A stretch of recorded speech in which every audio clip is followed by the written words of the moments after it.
Bapak, Ibu, saudara sekalian yang kekasihi di dalam Tuhan, selamat pagi, salam sejahtera. Semoga kita semua tetap sehat dan aman dalam lindungan Tuhan. Sebelum kita memulai seluruh kegiatan kita sepanjang hari ini, saya mau mengajak kita sekalian untuk sejenak berdoa, membaca dan merenungkan firman Tuhan. Untuk itu marilah kita berdoa.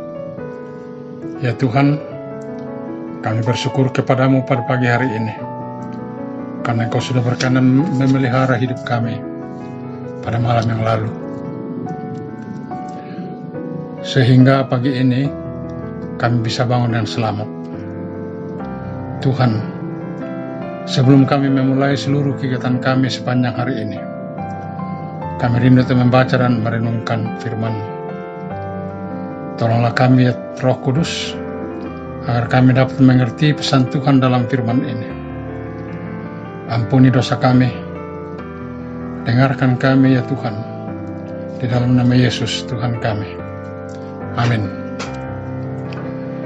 Bapak, Ibu, saudara sekalian, firman Tuhan yang akan menjadi bahan renungan kita pada pagi hari ini, saya pilih dari kitab Amsal, pasal 25 ayat 1-7. Firman Tuhan demikian.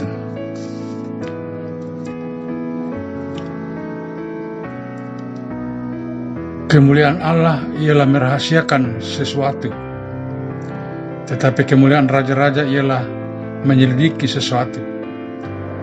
Seperti tingginya langit dan dalamnya bumi, demikianlah hati raja-raja tidak terduga. Sisihkanlah sangah dari perak, maka keluarlah benda yang indah bagi pandai emas. Sisihkanlah orang fasik dari hadapan raja, maka kokohlah tahtanya oleh kebenaran. Jangan berlagak di hadapan raja, atau berdiri di tempat para pembesar. Karena lebih baik orang berkata kepadamu, naiklah kemari, daripada engkau direndahkan di hadapan orang mulia. Amin.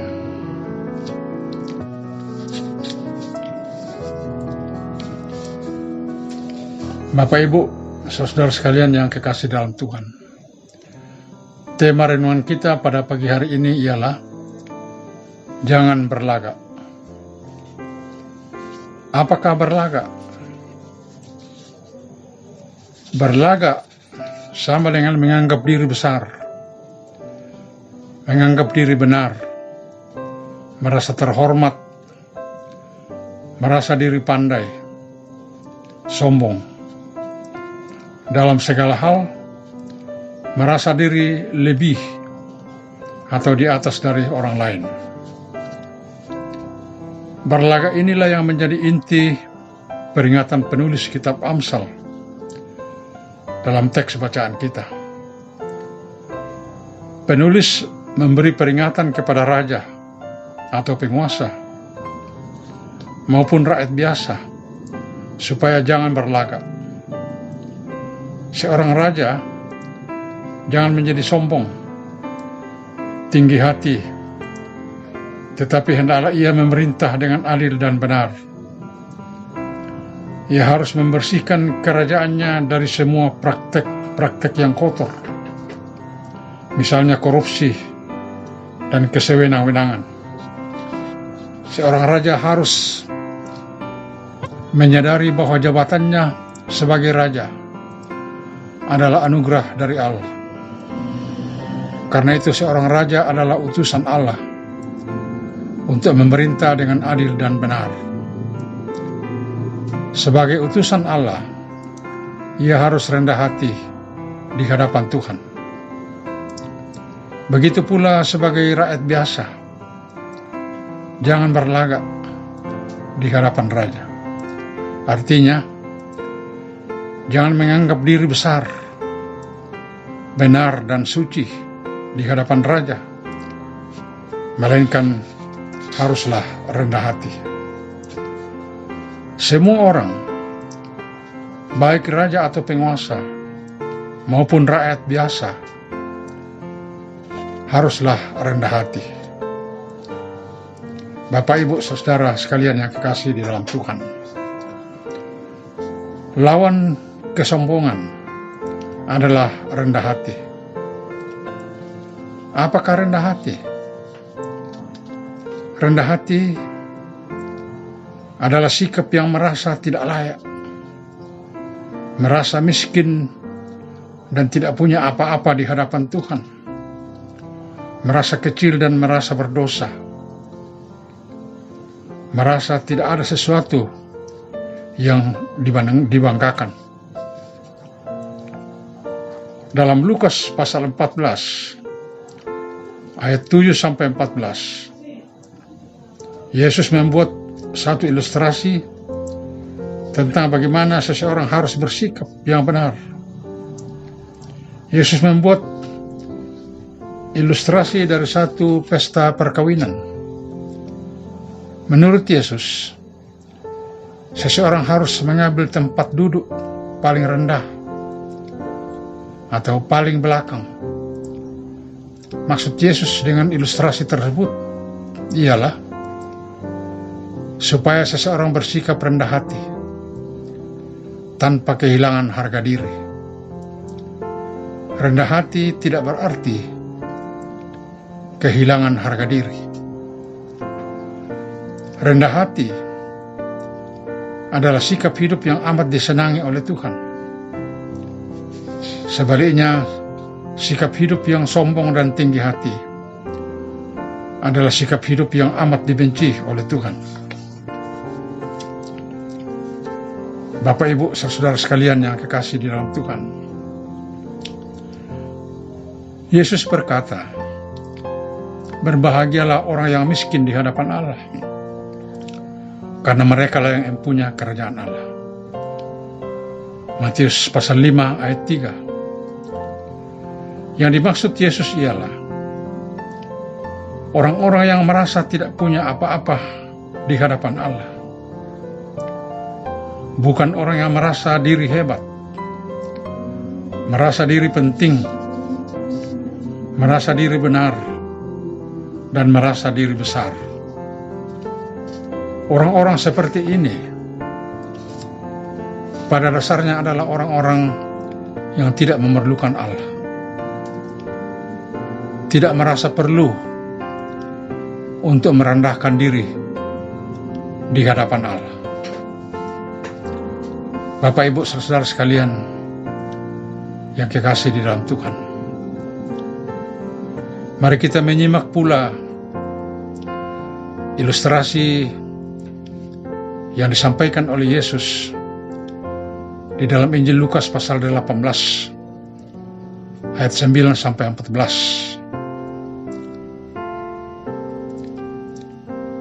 Yesus mengemukakan ilustrasi tentang orang yang menganggap diri benar dan orang yang rendah hati. Dalam ayat 11, orang Farisi itu berdiri dan berdoa dalam hatinya begini, "Ya Allah, aku mengucap syukur kepadamu karena aku tidak sama seperti semua orang lain, bukan perampok, bukan orang lalim, bukan pesina, dan bukan juga seperti pemungut cukai ini." Ayat 12, aku berpuasa 2 kali seminggu, aku memberikan 1/10 dari segala penghasilanku. Ayat 13, tetapi pemungut cukai itu berdiri jauh-jauh, bahkan ia tidak berani menengadah ke langit, melainkan ia memukul diri dan berkata, "Ya Allah, kasihanilah aku orang berdosa ini." Bapak, Ibu, saudara sekalian, bagaimana pendapat Yesus tentang dua orang tersebut? Ternyata Yesus membenarkan pemungut cukai yang jujur mengakui dosanya. Meskipun berdosa, tetapi ia merendahkan dirinya di hadapan Tuhan. Yesus berkata dalam ayat 14, "Aku berkata kepadamu, orang ini pulang ke rumahnya sebagai orang yang dibenarkan Allah, dan orang lain itu tidak." Mengapa? Karena ia sudah merasa diri benar, tidak perlu dibenarkan oleh Tuhan, merasa sudah bisa membenarkan dirinya sendiri. Hanya orang sakit yang memerlukan dokter, bukan orang yang sehat. Tetapi Bapak, Ibu, saudara sekalian, yang sangat berbahaya ialah orang yang sebenarnya sakit, tetapi tidak merasa sakit, merasa diri sehat, oleh karena itu tidak mau ke dokter. Itulah orang yang menganggap dirinya benar dan memandang orang lain sebagai pendosa.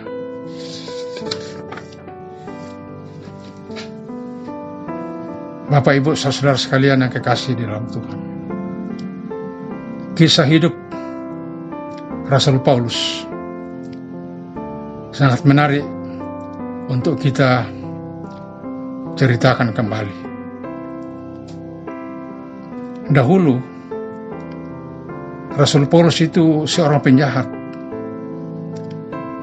suka menganiaya dan menghujat para pengikut Yesus. Tetapi kemudian dia bertobat dan menyerahkan diri sepenuhnya kepada Tuhan untuk menjadi pemberita Injil Yesus Kristus.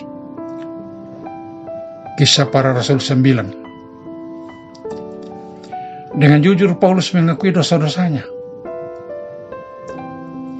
Dia katakan, Kristus Yesus datang ke dunia untuk menyelamatkan orang berdosa, dan di antara mereka akulah yang paling berdosa. 1 Timotius pasal 1 ayat 15. Bahkan ia menyebut dirinya paling berdosa di antara semua orang lain. Bapak, Ibu, saudara sekalian yang kekasih dalam Tuhan, mari kita menyimak pula kata-kata Rasul Paulus dalam suratnya kepada jemaat Filipi.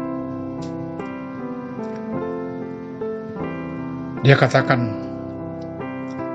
hendaklah kamu dalam hidupmu bersama menaruh pikiran dan perasaan yang terdapat juga dalam Kristus Yesus, yang walaupun dalam rupa Allah tidak menganggap kesetaraan dengan Allah itu sebagai milik yang harus dipertahankan, melainkan telah mengosongkan dirinya sendiri dan mengambil rupa seorang hamba dan menjadi sama dengan manusia. Dan dalam keadaan sebagai manusia, ia telah merendahkan dirinya dan taat sampai mati, bahkan sampai mati di kayu salib. Filipi 2 ayat 5-8. Bapak, Ibu, saudara sekalian, kalau Yesus anak Allah yang maha mulia, maha suci dan maha kuasa, rela merendahkan dirinya, meninggalkan kemuliaannya, turun ke bumi dan menjadi seorang hamba untuk melayani umat manusia. Mengapa kita manusia yang begitu rendah dan terhina karena dosa-dosa kita mau meninggikan diri kita? Satu hal yang amat mustahil.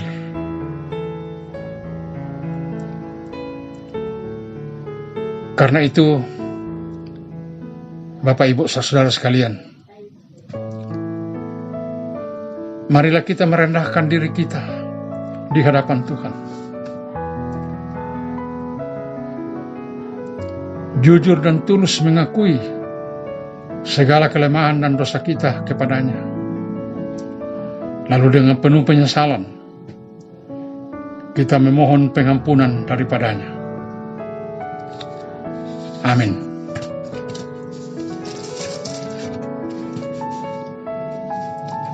Bapak Ibu saudara sekalian,